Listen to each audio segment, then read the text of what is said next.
All right, and we're live. Welcome to Puckin Awesome. I am your host, Cassie. I go by Abstract Halo on both Twitter and Reddit, and these are my co-hosts. Hi, I'm Terry. I'm T-Rex20 on Twitter and Reddit.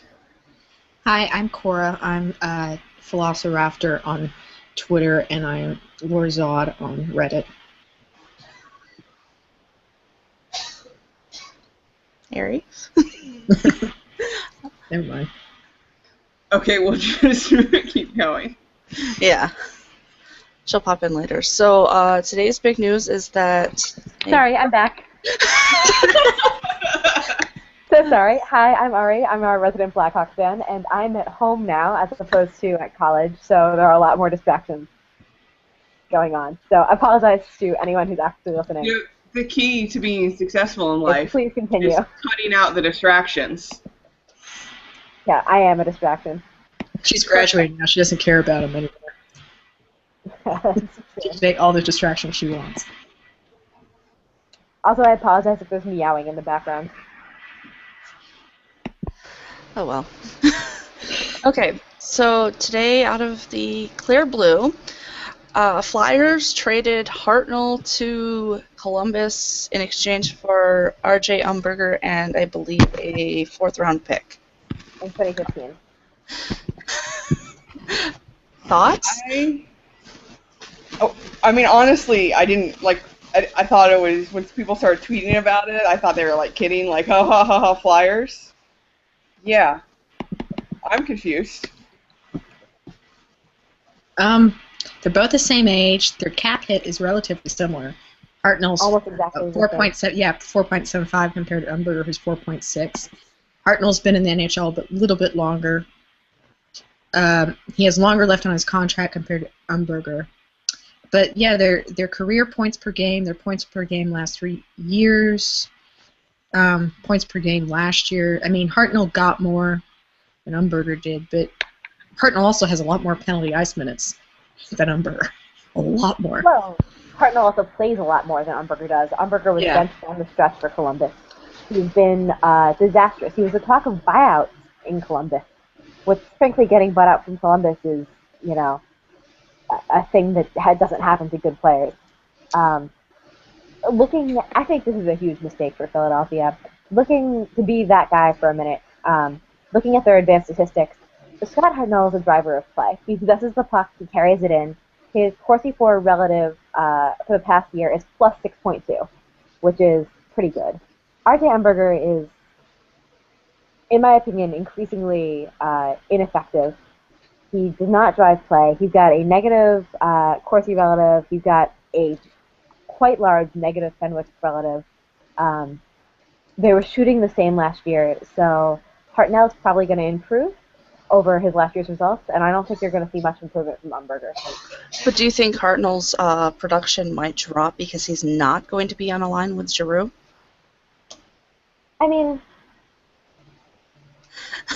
Columbus's first line isn't shabby either.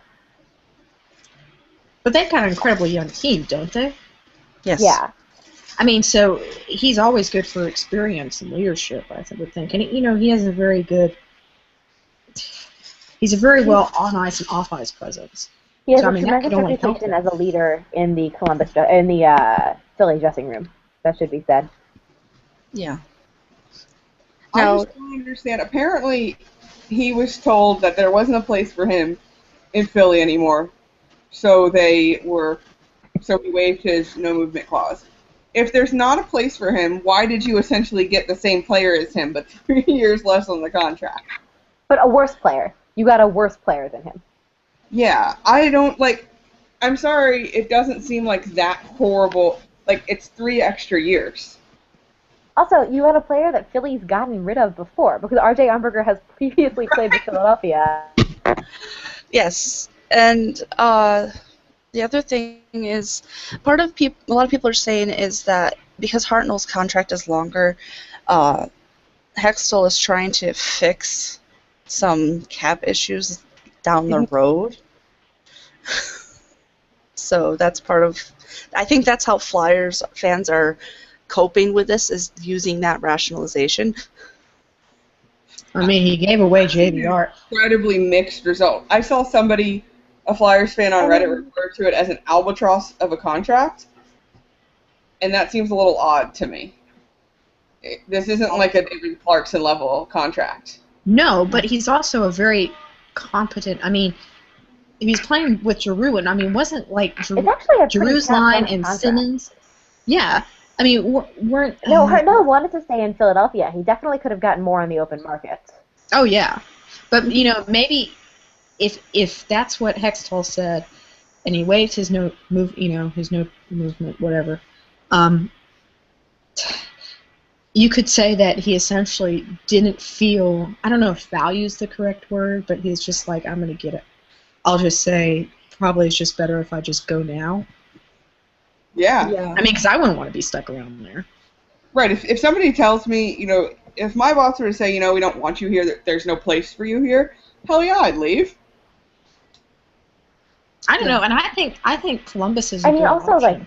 One thing that's important to note about this is that people thought that Philadelphia was going to stabilize in terms of general management moves. Now that, what's interesting about this is Hartnell said he wanted to win and then waived his no movement clause to go to Columbus, which is a tremendous vote of confidence for Columbus. Yes. Which is really, really cool. Good for you guys.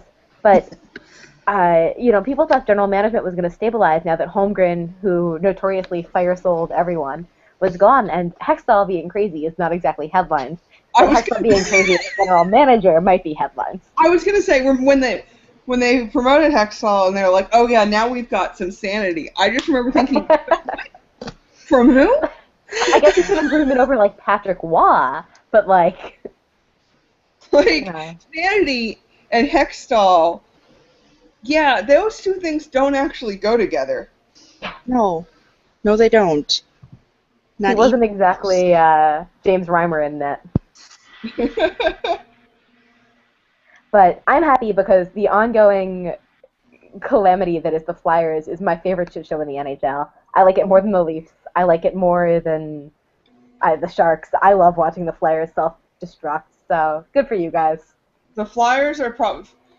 okay, background, I lived in Pennsylvania for 12 years, and as a result, I hate every Philadelphia sport. So watching them do crazy shit is incredibly and endlessly entertaining for me. It's easier. I'm very simple. I despise orange. So it just makes it easy. I will say, the whole Blue Jackets...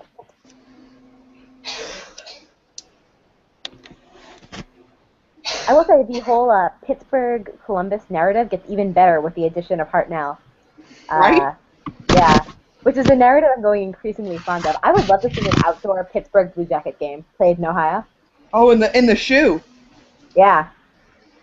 Man, they would just heckle Pittsburgh. It'd be great. That'd be great. The horseshoe, by the way, guys, Ohio State Stadium. Oh, okay. Thank you for that. It's a massive stadium, too. You could fit a ton of fans there. Okay. Yeah, that would be incredible. I would love for that to be full-blooded rivalry, and I would like for at some point fans in Columbus to actually outnumber Pens fans at home. Well, but I will say a little bit more on the Hartnell deal. Yeah. I have to say, I want to know if Hartnell Down is going to carry over to Columbus. I know Nando was tweeting it today. I mean, the Stars kept Raptor Jesus, as did the Bruins for Peverly. Yeah, but I meant his charity. Oh. Oh, yeah. I expect so. All he has to do is lose the 70s color scheme and get into the Union Civil War color scheme. A lot better off. Yeah. Every time you fall, a bunch of stars fall out of the sky. Well, yeah, because now it was what, every time he falls, he donates what, $1,000? Yeah. So I'm just hoping he continues that because it's hilarious. Yeah, he can somehow incorporate the stars, because the stars on the flag, and the cannon, and maybe that weird ant-looking thing. I don't know what it's supposed to be. It's like a bug or something. Their mascot. I don't know. Whatever it is, somehow incorporate that as well. He did say today in an interview that I caught just part of that he said that something like that goddamn cannon is my new best friend, which is pretty funny. He also calls the players on Columbus little turds, which I think he meant as a compliment, which was pretty funny. That was a great quote. The quote was when he was asked about Columbus winning this past season, having a good season. He said, I was thinking, I'm like, geez, who are these little turds running around? And the Columbus Blue Jackets Twitter, which if you're on Twitter and you don't follow them even if you're not a fan. They're great. They immediately started tweeting hashtag little turds. Also, you know what else this makes even better? It makes the Columbus LA narrative even better. I did like the one comment on Reddit that said, "Okay, guys, who do you think the Kings are going to trade for him in a couple of years?"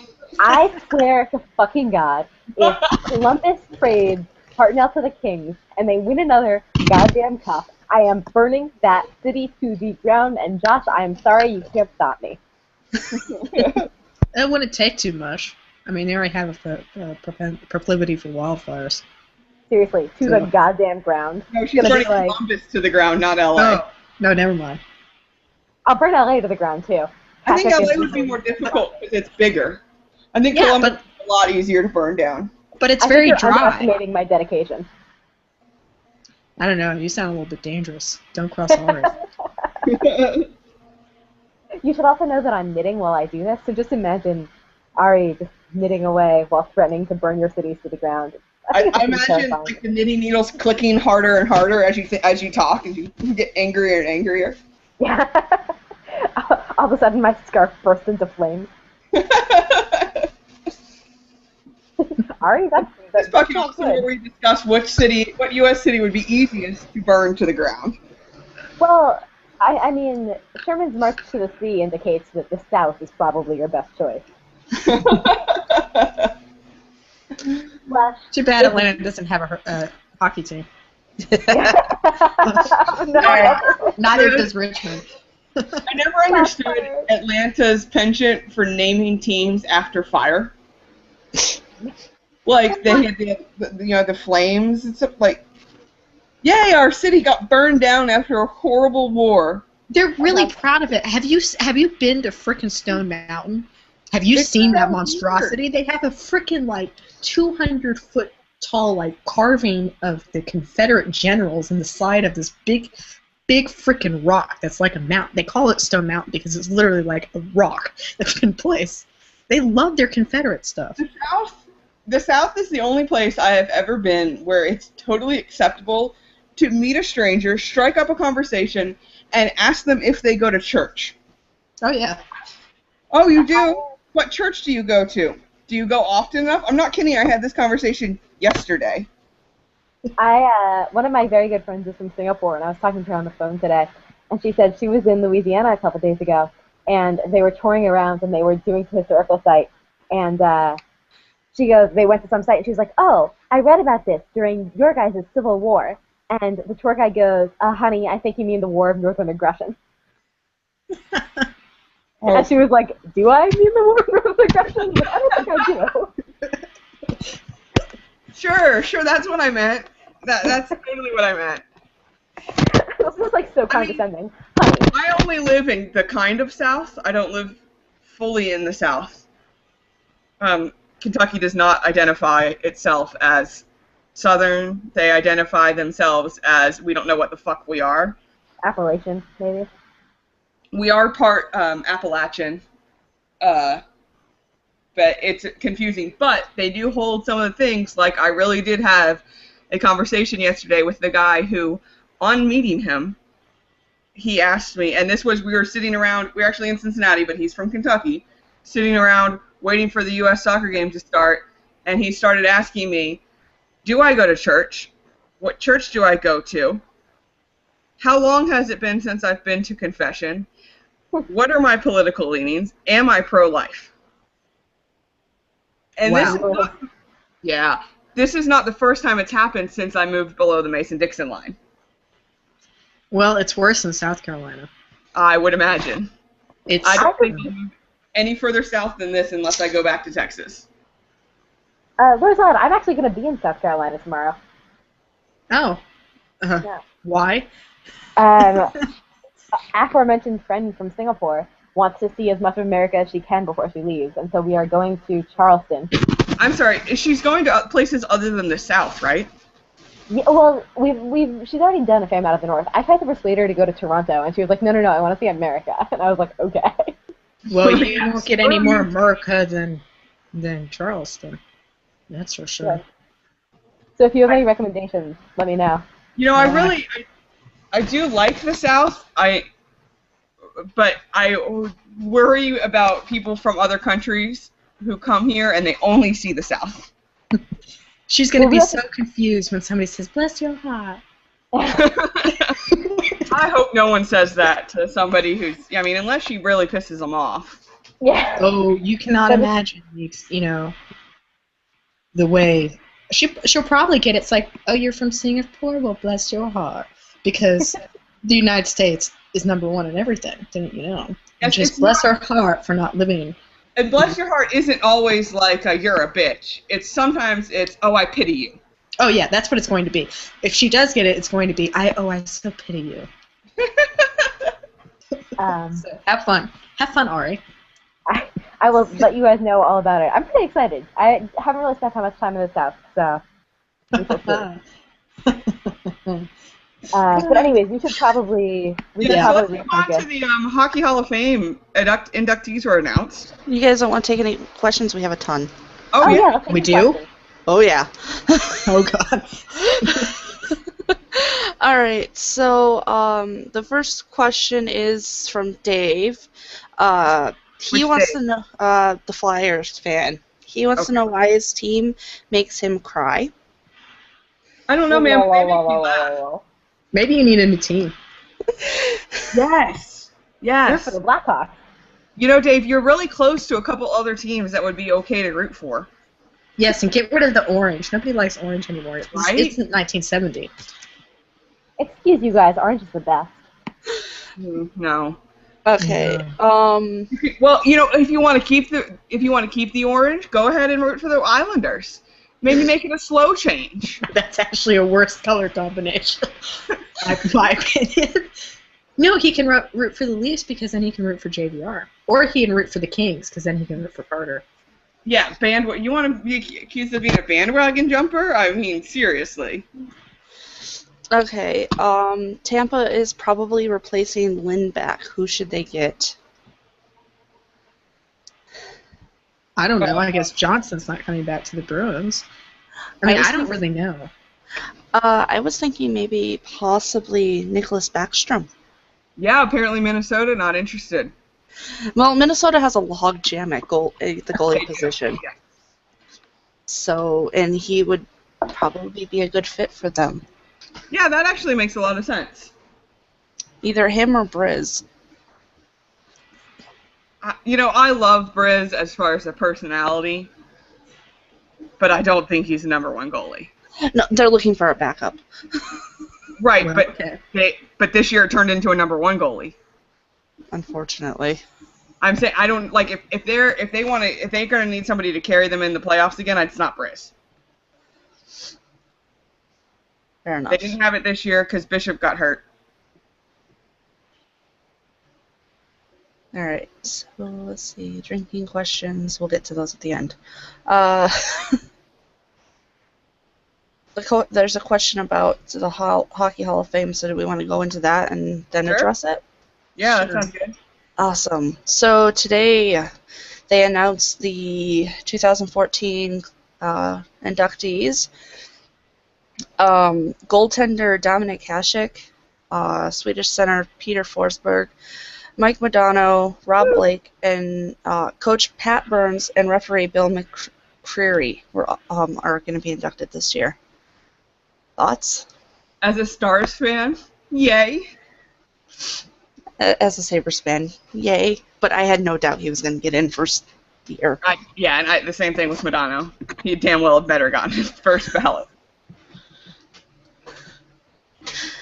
That said, I cannot stand how the NHL does how hockey does its Hall of Fame. I don't like it at all. I don't like that they have a cap on the number of players that are admitted every year. I think it should just be, okay, these guys are all eligible and these guys all deserve it. So, we'll put them all in. This year, only one or two of these guys deserve it. We'll put these 2 guys in. I also don't like their induction ceremony. From what I've read about it, is not very fan-friendly. You have to buy tickets. Tickets are crazy expensive. I think baseball does their induction ceremony right. Yeah. And for those who aren't baseball fans, which I realize are a lot of people, it's in the summer. It's outside.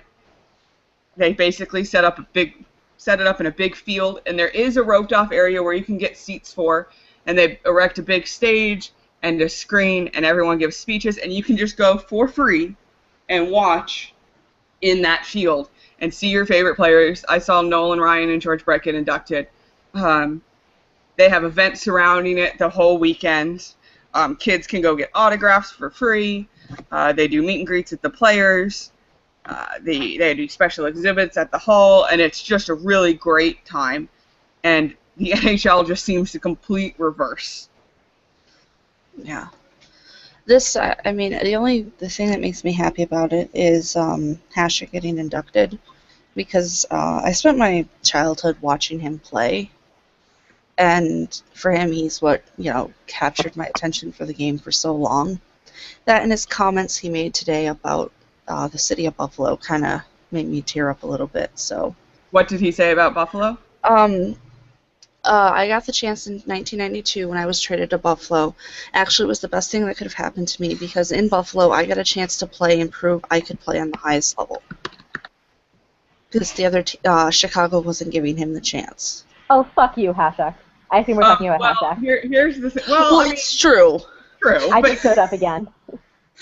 And somebody posted on our hockey a screen grab of one of the Chicago newspaper sites, and it was on the little side. The headline was "Goalie that backed up." Did he back up Belfour? Belfour. Yeah. Goalie that backed up Belfour and inducted into Hall. That's really funny, actually. Really? But yeah, Mike Madonna was the same for me. He's absolutely the reason I'm a hockey fan. People not from Texas or who weren't there when the Stars came, hockey didn't exist, other than a few, minor teams, but it didn't exist as far as like kids playing it, and nobody knew what it was. And the Stars came, and Mike Madonna was absolutely the face, and it was, oh hey, we have another team and they could be good, and we've got this superstar on our team, and he did so much for youth hockey in Texas, to the point where now, when I lived there, there were no teams. It didn't exist. And now there are all kinds of teams. The Stars have star centers in several cities. We have a great success in the Texas Stars, which is the AHL team, and that all stemmed. Mike Madonna was a huge part of that. Yeah. The question we had about it was, who is the bigger snub for the Hockey Hall of Fame for today, Lindros, Brind'Amour, or Chad LaRose? I didn't even ask that. I don't know. At this point, I don't know if Lindros is ever going to get in. And I think a big part of it is people don't like him. Yeah. I never liked him. I mean... And I think this year, and there were a couple goaltenders available as well. I think when you look at the goaltenders available to be inducted, you look at Hasek and you look at everyone else compared. You're sitting there going, he's better. So, part of the thing about Lindros and growing the game is that it's hard to say, or like part of the Hall of Fame is that a lot of the claim for the Hall of Fame, as Terry just said about Madonna, is that he grew the game so much. And that's hopefully one of the claims that will get Paul Kariya into the Hall of Fame, which is that in Anaheim, no one was bigger than Paul Kariya, and really grew the game in Southern California. And Lindros was an asshole to everyone, and so, or everyone perceived him to be an asshole. I haven't met him personally. And so he really didn't, you can't make the grow the game claim for him. Well, and he also, he was great in his prime. unfortunately, his prime was really short because of his head injuries. Yeah. Yeah, very sad. Another question. Who's the better goalie? Hasek, Waugh, Brodeur, or LaRose? We're not even going to talk about LaRose. we'll just take it to the typical three that everyone debates. Waugh. I think. I love Hasek. Brodeur is a great goalie, but Waugh. And I personally, I can't stand him. But, the thing about Patrick Waugh, though, is like, first of all, my argument would be for none of those people. I would argue for either Vladislav Tretiak, I think that's not how you say it, but the Soviet goalie, Tretiak, who was actually Chicago's goalie coach, so I should really know that for a couple of years, or for Jacques Plante, who's one of my favorite goaltenders of all time, although obviously I never watched him play, or even maybe for Ken Dryden really deserves to be in that conversation. Ken Dryden doesn't give a shit about being in that conversation, but he really ought to be. Yeah. I think here's why I give it to Waugh. And maybe you can make an argument for Plant. But Waugh revolutionized the position. Like, he wasn't just good. He changed how people play goal. I would agree with that. That's why, to me, he would. But I think it's everybody. I mean, isn't it kind of like understood that he will be in the Hall of Fame, along with like Brodeur? Oh yeah, all three of those guys are going to be Hall of Famers, obviously. Absolutely. But it's fun to debate. It just is. It will be fun to think of who will come first. But who else? Hasek had an amazing style, and he's so much fun, and he's the reason that when I played goalie for field hockey, I learned how to deflect pucks with my helmet, because I was in high school and I read that he did it. But his style didn't... Everyone else didn't look at it and go, I'm going to play that way. Only Dominik Hasek could play the way Dominik Hasek played. Exactly. But Patrick Waugh? Absolutely. Everyone looked at him and said, holy shit, that's genius. We all need to play that way. I think when it comes to the pretty much it's always the main trio that's discussed for greatest of all time. I think there's always going to be people in each camp for their own, and they're all fantastic goaltenders. I just happen to prefer one over the others, and it's for everybody. And they all were great goaltenders in their own right. Because sorry, Cassie, keep going. So it's pretty much until Brodeur retires, is still a good goaltender, but he's not that good right now. Yeah, I was going to say, no. I think we can officially say he was good. Yeah, he was. Wait, so we should go through. So, Terry, your vote is for Waugh. Cassie? Hasek. I'm with Waugh, too. And I would go Hasek. So we are all right, people start tweeting. Who's your vote? Fuck you, Mark Ambrose. No one voted for you. No one even likes you. So what we're doing, favorite goalie of all time or greatest? No, best of those three. Because favorite goalie of all time, I don't know. Fuck you guys. Eddie the Eagle. He was crazy. It was awesome. Oh yeah, Belfour would also be top on my list. Or Jacques Plante. I really do love Jacques Plante. I also love Ken Dryden because Ken Dryden took a year off being a goaltender to finish a lot of great. Can I have two favorites? Goalies I still play, Eddie Belfour. Goalies who retired well before I was born, Ken Dryden. Ken Dryden was like, yeah, fuck you, Montreal. I'm going to go finish my law degree. Like, who Well, that was does actually a contract dispute. But also, like, who gets a law degree during their contract dispute? The articulate athlete, they called Ken Dryden. I'm rereading the game right now. He's incredible. Oh god, he's brilliant. There's a passage in the game about fighting and neurologically what it does. And I swear to God, I've read the book probably 6 times, and I still don't understand that passage simply because it's so fucking above my head. I'll see if I get it, and when I get there. You can explain it to me. I don't know if I can explain it to you, but I can be mutually confused. We talked about doing a hockey book club during the off season. Yes. So if you guys who are listening have any interest in that, write in, let us know. And we should, when we're done here, pick some of the books and start talking about a schedule, because I think that'd be great. I only own the Bobby Orr one. Just throwing that out there. Well, Okay. that's what libraries are for. And there's also a website called thriftbooks.com. It's incredibly cheap, and it's free shipping. And I just got Fever Pitch off there for $3. So Nice. you could probably find books on there. Ooh, nice. Wait, the British Oh, one no, about the three football copies team? of- I mean, soccer? Yeah. Okay. I own 3 copies of the game. Yeah. Because I own all of them. I have the game 20th Anniversary Edition, and the game 30th Anniversary Edition. So if anyone needs to borrow one, as long as you promise me to return it, because otherwise I will find you. All right. Ari So threatened arson. Terry's threatening murder. I threatened to bomb a country and destroy Ronaldo's pretty face today. So that's like low on my list. all right. Well, let's go on to another topic. Before we get ourselves in trouble. Yes. And while everybody still tweets in their answers for the best goalies, because nobody's answering of the 3. They're all like putting their own. So the outdoor game was announced that the Capitals will be facing the Blackhawks, I believe. They just wanted the bandwagoners to show up. Oh, go fuck yourself. Is that a bad thing? No, It's I'm not just bad. Negative thing on earth. This is the NHL's most visible game of the year, and you're going up against college bowl games. Obviously, they're going to pick the big names. This isn't a bad thing. This isn't No, the I time. didn't mean it in a bad thing. I meant it as in the way that they needed a team that was obviously one of that they didn't really use too much in years before, aka Pittsburgh, because they've done it.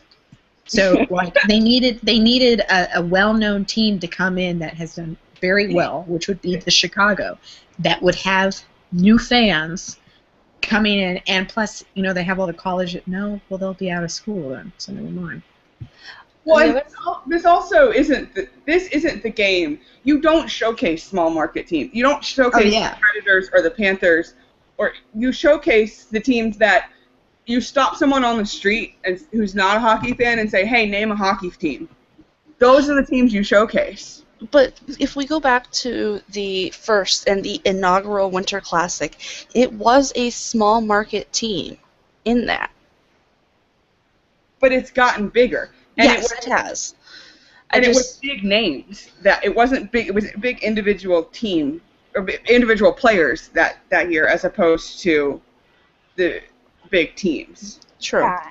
I'm not sure it's so much the size of the city as the profile of the team. But, I mean, like, I've gotten a fair amount of flack about this, and I'm just like, I'm so done. I've seen so many negative comments about it, and I just kind of want to be like, it's the same idea of the people who get mad at new fans. Like, I have 2 things to say. Stop getting mad at people trying to make the sport bigger, and then also complain about not getting TV coverage. You get one or the other. You either get your small, little elite club of fans, or you get good TV coverage. You don't get both. I have 2 answers to all of those who are complaining about the fact that Chicago got the Winter Classic. Or Chicago is the second team in the Winter Classic. First of all, if you tell me you don't want to watch Patrick Sharp prank Jonathan Toews in 24/7, you are out of your goddamn minds. Second of all, go fuck yourselves. My team is better than yours. You actually can't say that about LA, though. Yeah, my team is still better than theirs. Go for all of you. Oh my god, I don't even. Okay, so my complaint about the whole thing is that I'd like to see some teams that haven't had it like 2, 3, 4 times. Haven't had showcased out in outdoor games. I want to see other teams get it. Right. On that same note, Minnesota was supposed to have one this year, but there's actually a legitimate reason why it is delayed until the 15-16 season. You have to have a place to play? No. So they're going to play it at Target Field because if you're not a football fan and you don't live in Minnesota and you're not paying for this, the Vikings are currently hogging TCF Stadium, so they have to do it at Target Field. The other thing is Minnesota, the Wild want to also do it and coincide it with an outdoor college game and an outdoor high school game. The college schedules were already made, so they can't fit in an outdoor college game and have it fit with a Stadium Series or a Winter Classic game. So it's being pushed until they can. And it is apparently going to be against Dallas is the likely opponent. Yes. How big of an aneurysm will Wild fans have if the Stars wear North Stars sweaters? Jerseys? Do you want riots? Because that's how you get riots. I think it's beautiful.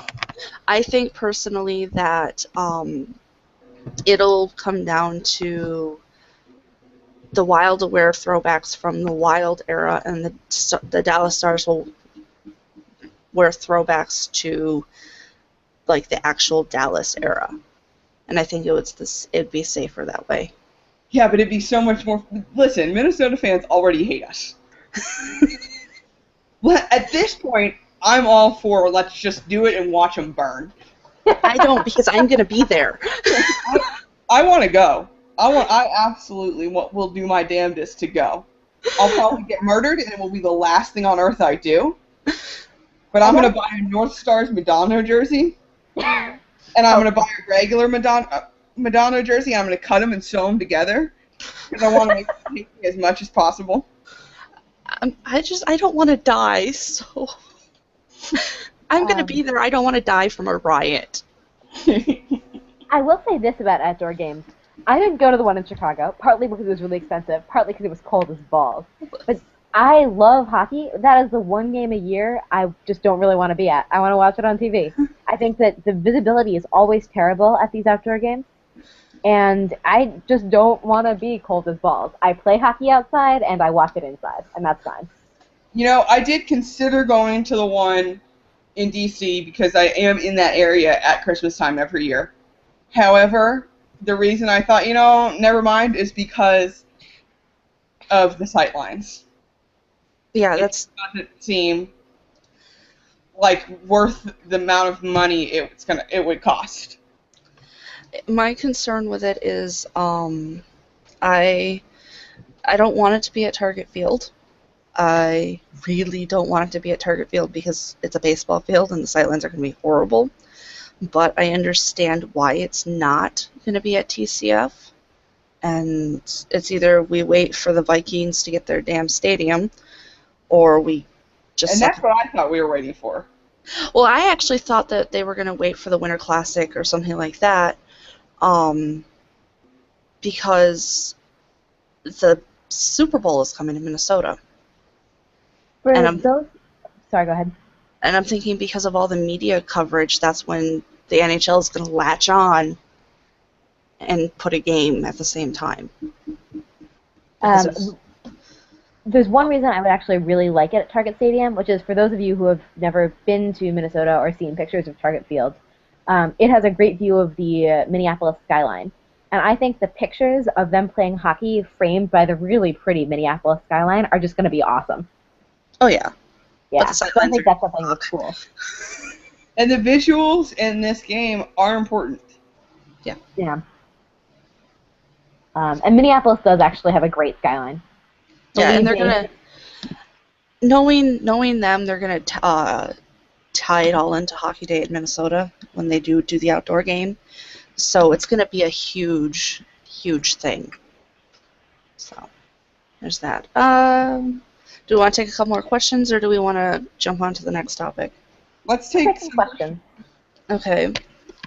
By the way, the only person who actually said out of the three was Hashik, and they said it was Peak of Good Living, and he said that best stats on a mostly shitty Buffalo team. Not wrong. But a lot of people are saying Hetzel, because he'll kill you if you say otherwise.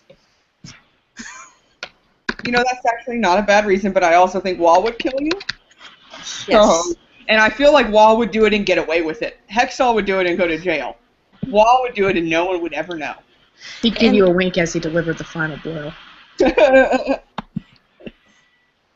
He also said what jersey should Hashik wear to his induction, and he didn't list the Sabres, so...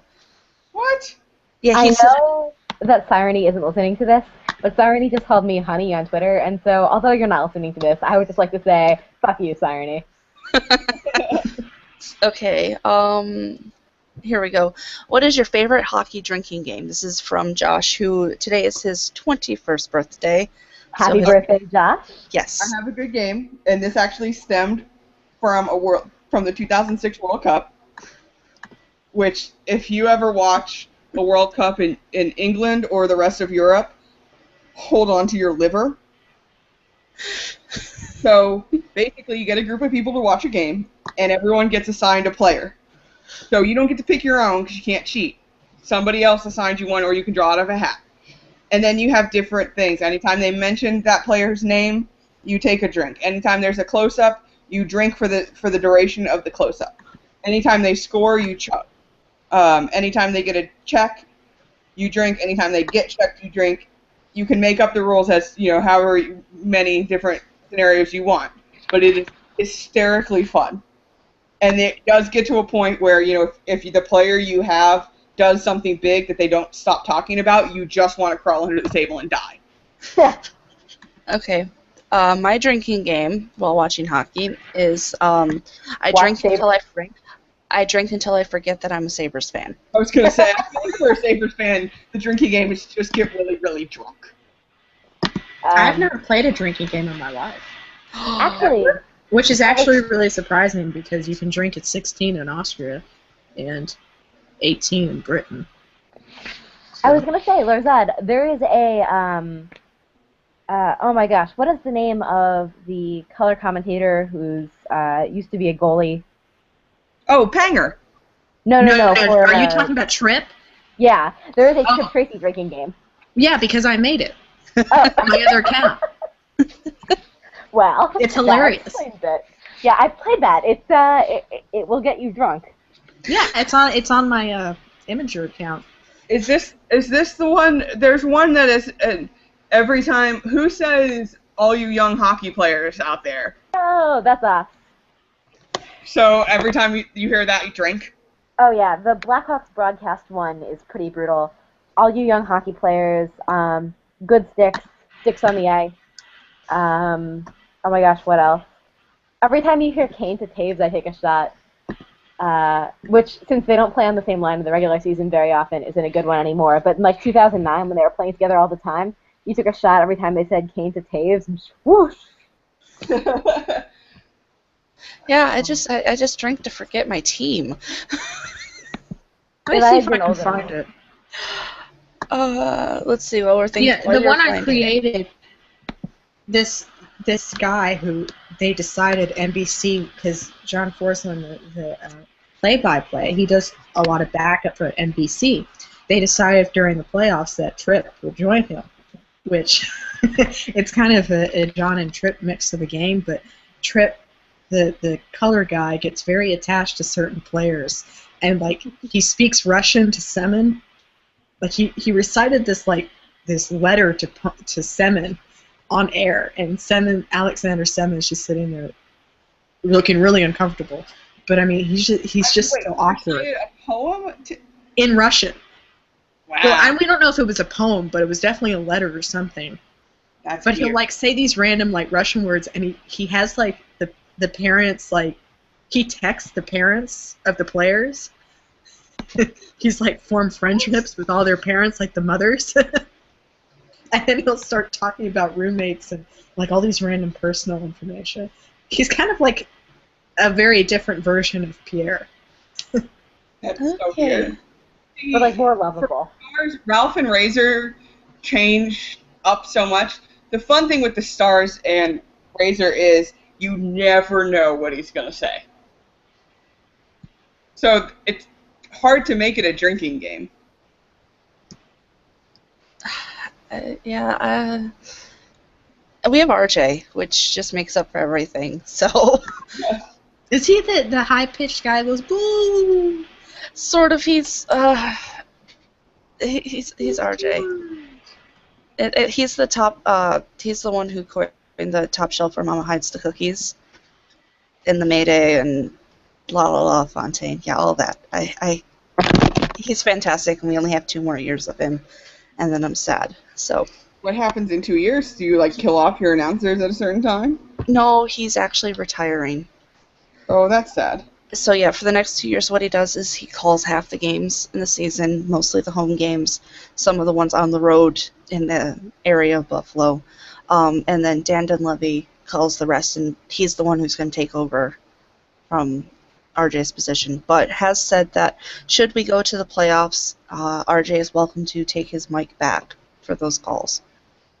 So Can we, while we're at it, can we talk about how much we all love Bob Cole? Because if you don't love Bob Cole, get the fuck off my podcast. all right. Oh, baby. Okay, so moving on, so because we're getting so distracted today. 2 coaches were named today, officially. The Florida Panthers have named Gerard Gallant. I don't know much about him, but he was hired. And the Canucks have hired Willie Desjardins. So, Free Willie. I don't know any about these. So Yeah. Willie Desjardins was the Texas Stars head coach, and they just won a championship. He's done extremely well with them.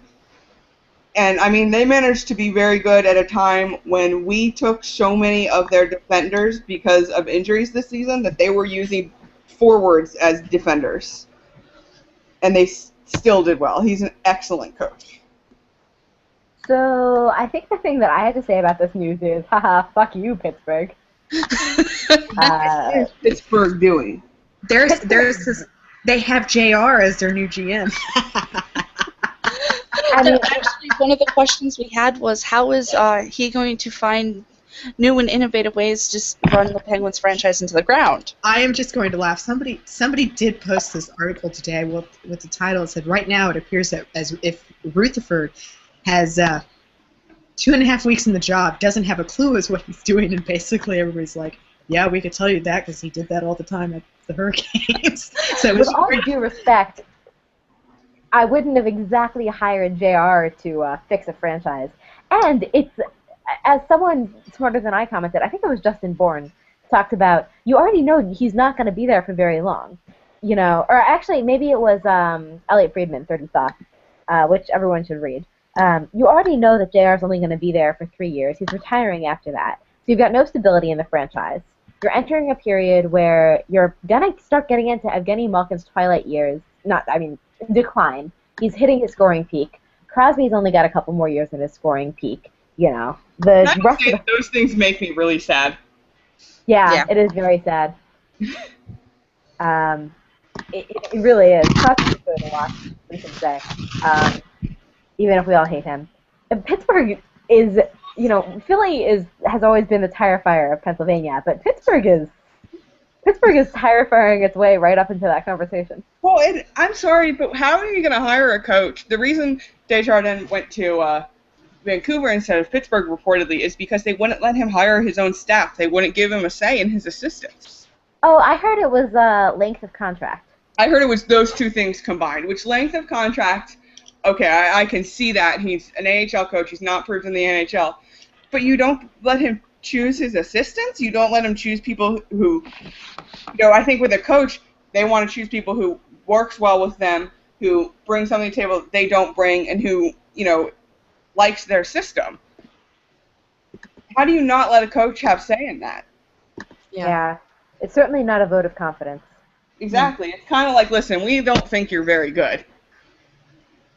But we want to hire you. Right. But you're you know what, you're what's left. But yeah, certainly I don't want to take away from the storylines in Florida or Vancouver, but Pittsburgh has been a big story just because this is a team that should really be winning, and they're in real trouble on the management side.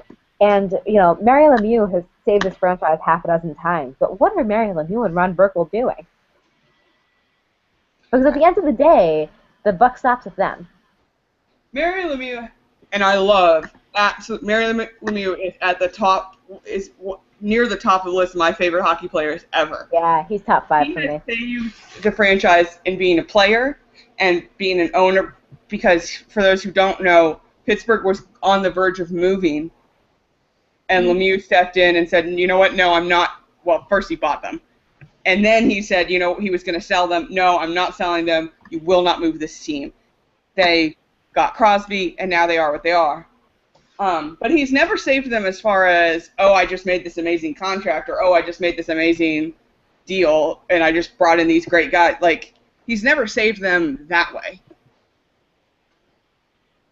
So Yeah. I don't, you know what I'm saying? So I don't know if it's like, as in he's made a really good hockey business decision and grabbed the right people and saved them that way.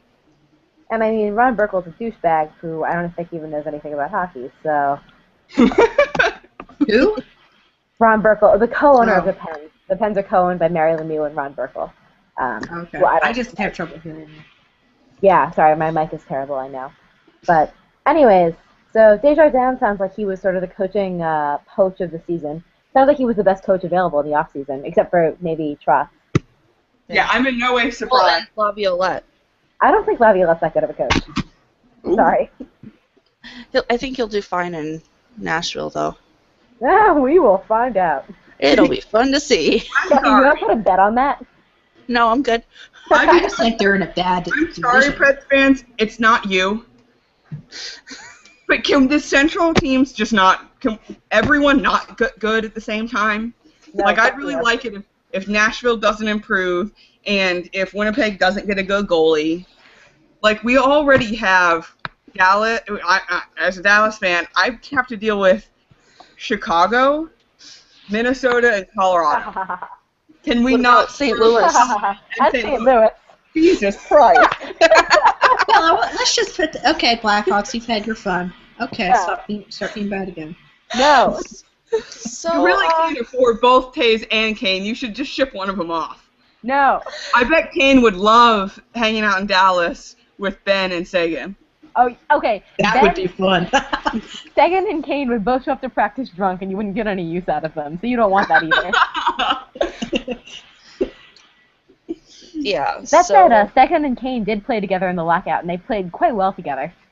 See? Patrick Kane and Tyler Sagan in where were they? Bern? I have absolutely no idea. They played in Switzerland together. Yeah. Yeah. So, it's the Central Division is like cutthroat and bad. Although the schedules came out. Yes. Yeah, let's talk schedules. It's And not.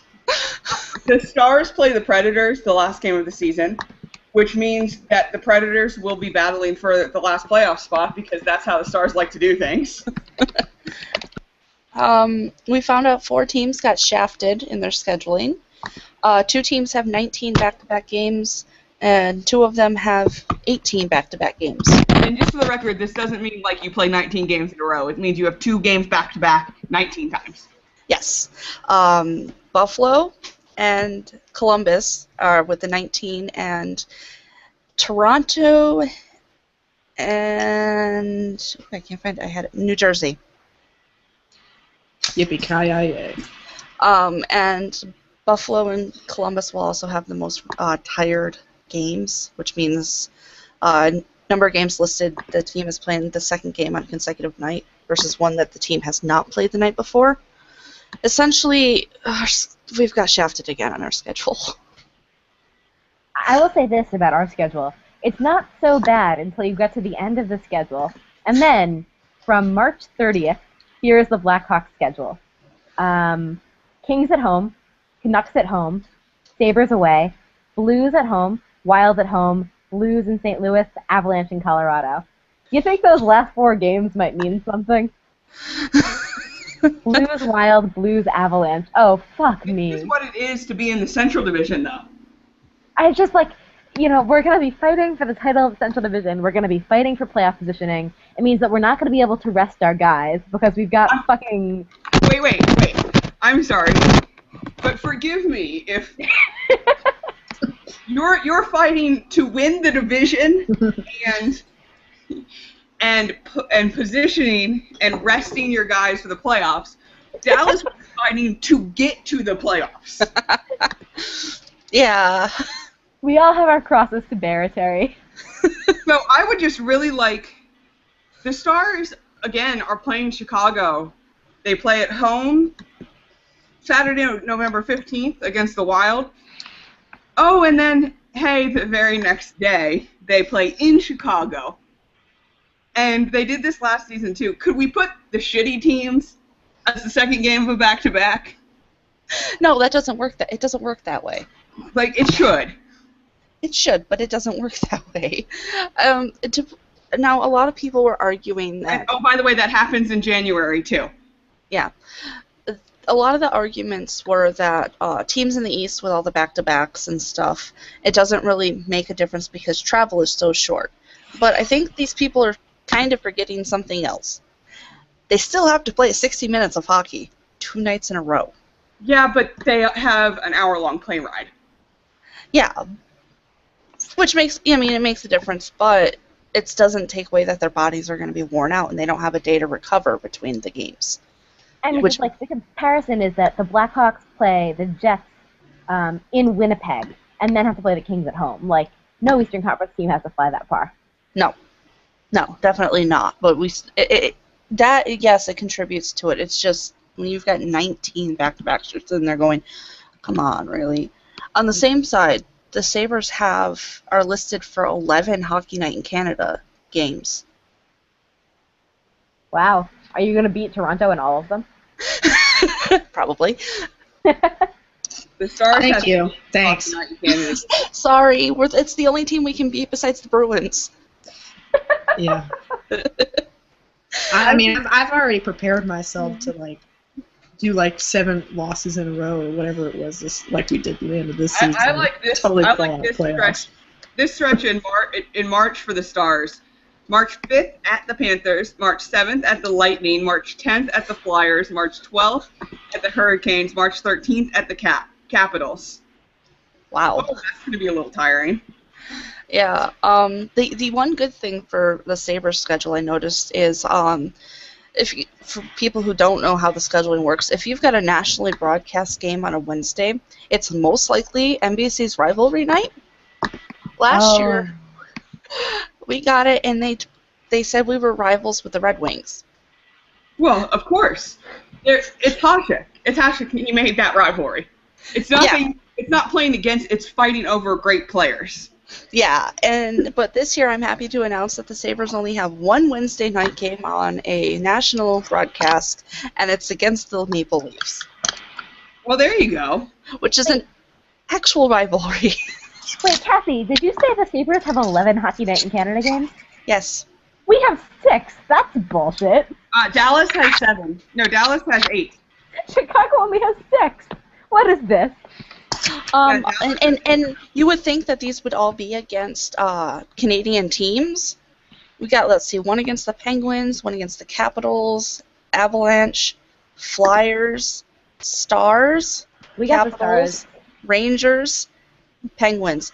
All but pretty much all of them are American teams. For Dallas, it's Canucks, Blackhawks, Red Wings, Avalanche, Sabres, Jets, and Canadians. Hey, you know what? Canadians want to watch the dynamic duo of Jamie Benn and Tyler Seguin. Well, what about my dynamic duo? We were the first dynamic. Well, not the first. We find you. I actually might have a legit explanation why the Sabres have so many. Because you're next to Canada. Because of the close proximity, there are actually Canadian Sabres fans. Because their other choice is most likely Toronto. God, what a horrible choice that is. Would you like to die by jumping into the flaming volcano or throwing yourself off a cliff? Yeah. Throwing yourself off Niagara. Yeah. Which disappointment do you want? Well, that's true. You have to choose between the ups and downs and sudden crushing sadness of being a Maple Leaf fan or the constant crushing sadness of being a Sabres fan. It wasn't always constant until the past couple of years. I'd pick Sabres. Absolutely, I'd pick the Sabres. Oh, well. I feel so low. What do you think? I think it's because our ownership actually cares. Exactly. At least, I have had in my experience, I got gut punched yesterday by sports. My baseball team has ripped my heart out. Other than that overtime Stanley Cup game, the Sabres are either good or they're bad.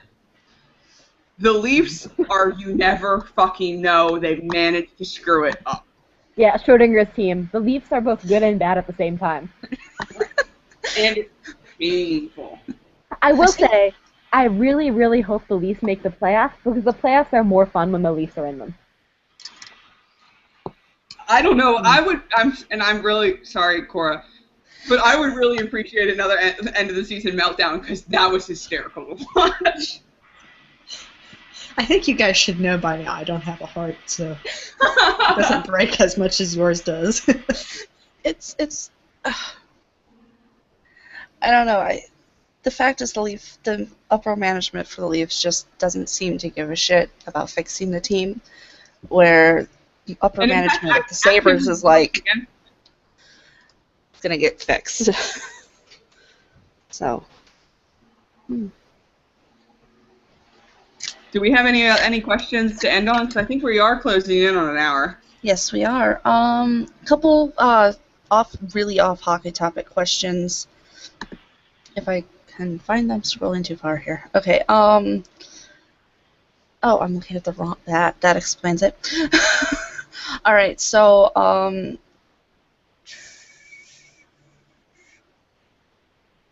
one of them was what is your hangover cure from Josh? Best hangover cure. Okay, before you go to bed, chug as much water as you possibly can, and take 4 Advil, 4 200-milligram Advil. Voila, no hangover. That's the best hangover cure. My other recommendation would be cranberry juice, and coconut water is good, and greasy breakfast. And if you're really hungover, just throw up. Just get it over with. Mine is either if you can get a hold of Pedialyte or Gatorade, replenish those electrolytes with water. A good prevention for hangovers is to drink water occasionally while you're out drinking. Yes. You're no fun at all. I've done it. No, I don't know if I've ever had one. While waiting for my next drink, I just chug a glass of water. Yeah, just intersperse some water in there because what hangovers are is essentially dehydration. Really? Yes, absolutely. This surprised me because I don't think I ever have. I mean, which is, if you do know me, that's actually quite shocking. No, there was that time in the hostel in Berlin that's really quite fuzzy. That may have happened then. I don't know. I have a lot of fuzzy experiences. The other thing is eat. If you know you're going out drinking, eat something good before. Because don't drink on an empty stomach, especially Jaeger, and you're going to be throwing up black. I speak from experience.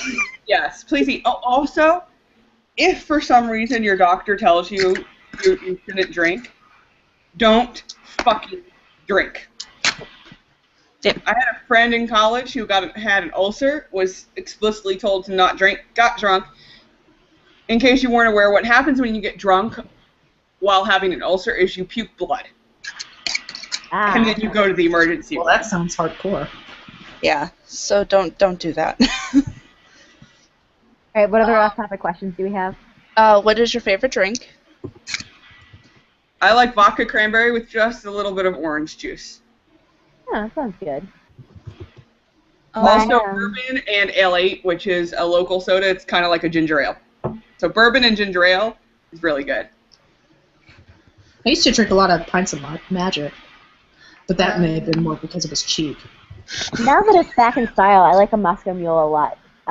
My go-to cocktail hour order, though, is I like a martini, preferably Polish vodka, very dry, very cold, straight up, no garnish. So basically, cold vodka in a martini glass. Okay. I'm a rum and coke or a coconut rum with pineapple juice, and if I'm drinking while watching hockey, it's usually a Mike's Hard Lemonade. Oh, I drank those in college. God, I can't do that anymore. Oh, I used to drink a lot of those Wicked drinks. Those things. Yeah. You know, I don't think they sell them here, but man, those things you can do. you know the Smirnoff Ices?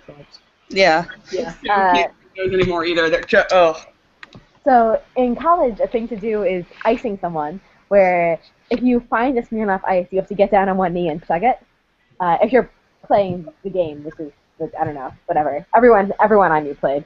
So when I moved in with my roommates during the playoffs last year, so in 2013, the year the Hawks won the cup, they started during the Detroit series. They were like, all right, we're gonna you need to take it down like 3 notches. So they just started hiding Smirnoff Ices anywhere that I might be watching a hockey game.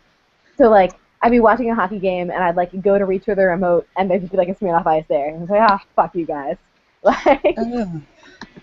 After I think the game 3 loss to Detroit, and I was super pissed off, and I had to take a shower, and someone to put a Smirnoff Ice in the shower. I was like, fuck you guys. So sometimes when I'm watching hockey, I drink Smirnoff Ices. All right, and I think this will be our last question, so we can wrap it up. What do you think is going to be the next big trade? Spezza to Dallas. Lol. Lol. I have absolutely no idea. Ehrhoff or Stewart is going somewhere from Buffalo. It's one of those two are moving. Versteeg and the ghost of Khabibulin for Kessler. There is a rumor that I read that is at the same time disturbing and yet makes sense for Dallas. Is that they are looking to trade Kari Lehtinen. No. And sign Ryan Miller. No. And I hate that because I love Kari, absolutely love him. But at the same time, it does make sense in that we don't have a lot to trade. And we could sign Ryan Miller for what Kari Lehtinen is for his salary cap and still get people in a trade. Because Kari could get us some good players. But Kari... I know, it breaks my heart, and I'd be so torn if it actually happened. But you can't say it doesn't make sense. Because Lehtinen's and Miller's stats are very, very similar. We know Miller is good with playing with teams where he gets a lot of shots, which that's Dallas. That's an understatement. So it breaks my heart, but if you take the emotion out of it, it makes sense. I'm really scared. I hate this time of year. It's terrifying. As long as JVR Kessel don't go, I'm perfectly fine. I hope you guys keep Riley. Don't trade Riley. I hope the next trade is something just totally random, though. I hope it's I don't know, fucking Keith Yandel and a pick for Mark Giordano. Just totally what the fuck? Maybe, literally, I hope it's just something nothing rumored ever. Maybe somebody will trade 2 players who are the same age, make the same amount of money, and have very similar stats. But one of whom is appreciably worse. Right. Maybe that'll happen, but that's probably just too crazy. And it'll just come out of the blue, no warning. It make you go, what the fuck, at your phone when you get the NHL alert. Yeah. Actually, I will hazard a trade, or not a trade. I will hazard a guess at the team to make the next trade. I bet it's the San Jose Sharks. Oh, well, the reason I say Buffalo, and this isn't homerism, is that Murray is dead set on getting another pick in the first round, and the draft is Saturday. Oh, that's right. The draft is Saturday. Oh, shit. So there's a good chance Buffalo might be making a trade within the next 4 days. Oh, yeah, the NHL awards are also tomorrow. So everyone, because the NHL is, for no apparent reason, having their fucking award show on a Tuesday. A terrible Tuesday as well, because I'm actually going to go meet Charlie Coyle and Jason Zucker from The Wild tomorrow night. Oh my gosh, no way. Yes, so... In Hibbing? Yes. Well, Hibbing's gotten to be... Well, okay, just a surprise there. There's actually a legit explanation. The Wild acknowledge the fact that Minnesota is a big state filled with very tiny towns, so they're sending 3 different tours with 3 different sets of players throughout the state to the tiny towns to do like little events. And ours, they're doing hemming tomorrow night at 5. So I saw it when I went to get tacos. There was a big poster. That's actually really cool. So yeah, I'm gonna go see them. I'm getting there like an hour early though to get in line. Maybe I can convince Dallas to do that and come to Kentucky. But for anybody who's in the state, I believe the people are for my part of the tour that they're my part of the state is Charlie Coyle and Jason Zucker. For the western part of the state, it's Matt Cook. Minnesota. And for the southern part of the state, in parts of Iowa, it's Eric Holla and Stefan. Somebody else, but yeah, we got the 2 best ones coming. Which part of the state is the worst? I wonder. I'm gonna call Jamie, Ben, and Tyler Sagan and let them know that we have a lot of bourbon distilleries here. They can get very drunk at many different places, and I will shuttle them around to all the different distilleries. And they can do the whole bourbon trail, and I think that will bring them to Kentucky. That could work. Tyler Sagan is packing his bags from the GTA right now. Yes. So hey, yeah. Can I get my shotgun? Dallas had their annual, the city of Dallas, not the Stars, had their annual Heroes baseball game, which is a prominent player.